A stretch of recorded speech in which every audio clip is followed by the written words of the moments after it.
তৃতীয় শ্রেণীর শিক্ষার্থী বন্ধুরা, তোমাদের গণিত বইয়ের 41 পৃষ্ঠায় 14 নম্বর অঙ্কটি দেখো। রতন 85,000 টাকা দিয়ে একটি মোটরসাইকেল কিনলেন। মোটরসাইকেলটির রেজিস্ট্রেশন বাবদ 2500 টাকা ও মেরামত বাবদ 1200 টাকা খরচ হলো। এখন সে যদি মোটরসাইকেলটি 98,000 টাকায় বিক্রি করে তাহলে তার কত টাকা লাভ হবে? তো অঙ্কটি আমি করেছি, দেখো। মোটরসাইকেলটির ক্রয় মূল্য 85,000 টাকা, রেজিস্ট্রেশন বাবদ খরচ 2500 টাকা, আর মেরামত বাবদ খরচ হলো 1200 টাকা। আমরা এই তিনটা খরচ যোগ করব, যোগ করলে আমরা মোট খরচ পাবো। এটাই হলো ক্রয় মূল্য। তাহলে দেখো আমাদের এই শূন্য শূন্য দিয়েছি, এই 3 শূন্য শূন্য, এরপর দেখো 5 শূন্য আর 2 যোগ করলে 7, এবার 5 আর 2 7 আর 1 8, এরপর এই 8 এসেছে, তাহলে 88,700 টাকা। তাহলে আমরা জানি লাভ সমান সমান বিক্রয় মূল্য বিয়োগ ক্রয় মূল্য।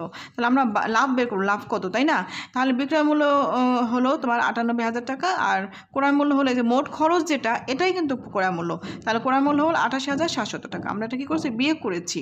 বিয়োগ করে দেখি 0 0 7 আছে 10 হবে, 3 হলে হাতে 1, 8 আর 1 9, 9 আছে 18 হবে, 9 হলে হাতে 1, 8 1 হাতে 1 9, 9 9 মিললে কিছু হবে না, মানে শূন্য হয়, কিছু বাম পাশে শূন্য বসবে না। তার কত হলো 9,300 টাকা। উত্তর 9,300 টাকা। ধন্যবাদ।